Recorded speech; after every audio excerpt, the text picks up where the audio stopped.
Welcome to our channel Yadhumarivom. இந்த வீடியோவில் நாம் தெரிஞ்சுக்க போகிறது பெஞ்சல் புயல் பற்றின டீட்டெயில்ஸுங்க.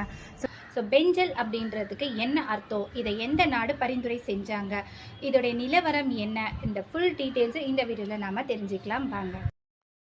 ஸோ இந்த பெஞ்சல் அப்படின்ற நேமை யார் பரிந்துரை பண்ணான்னு பார்த்தோம்னா சவுதி அரேபியா நாடுதாங்க இதை பரிந்துரை பண்ணியிருக்காங்க. இந்த பெஞ்சல் அப்படின்றதுக்கு அர்த்தம் என்னன்னு பார்த்தோம்னா வலுவான காற்று அப்படின்னு ஒரு புறம் சொல்றாங்க. இன்னொரு புறம் அரபு மொழியில பார்த்தோம்னா அலட்சியம் அப்படின்றதாங்க இதோடைய மீனிங். இந்த பெஞ்சல் அப்படின்றத இங்கிலீஷ்ல நாம பெங்கல் அப்படின்னு ப்ரொனவுன்ஸ் பண்ணலாமாங்க. மேலும் இது எப்ப புயலா உருவாகும் அப்படின்னு வானிலை மையத்தையே குழப்பத்துல ஆழ்த்திடுச்சு இந்த பெஞ்சல் புயலுங்க. ரொம்பவே போக்க காட்டுச்சுன்னு சொல்லலாம். அது மட்டும் இல்லைங்க, மேலும் நகராம ஒரே இடத்திலேயே இருந்து குழப்பத்தை மேலும் மேலும் அதிகரிச்சுட்டே இருந்ததுன்னு சொல்லலாங்க.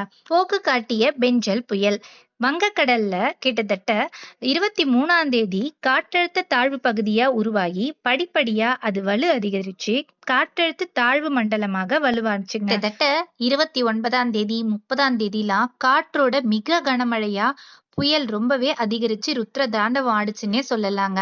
இது 30ஆம் தேதி ஈவினிங் போல புயல் கரையை கடக்கும் அப்படின்னு நமக்கு தகவல் கிடைச்சதுங்க. ஸோ புயல் கரையை கடக்கிறதுக்கு 3 பகுதிகள் இருக்கு. முன்பகுதி, மையப்பகுதி, பின்பகுதி அப்படின்னு சொல்லுவாங்க.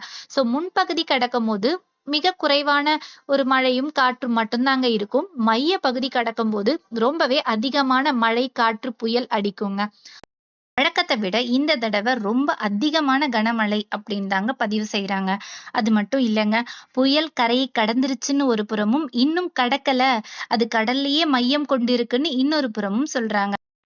ஃபைனலி ஆட்டம் காட்டிய பெஞ்சல் மிஸ் ஆன சென்னை மாட்டிக்கிட்ட புதுச்சேரின்னு சொல்லலாங்க. ரைட்லா ரைட் இருந்தா ஊருக்கு இல்லைன்னா சாமிக்கு.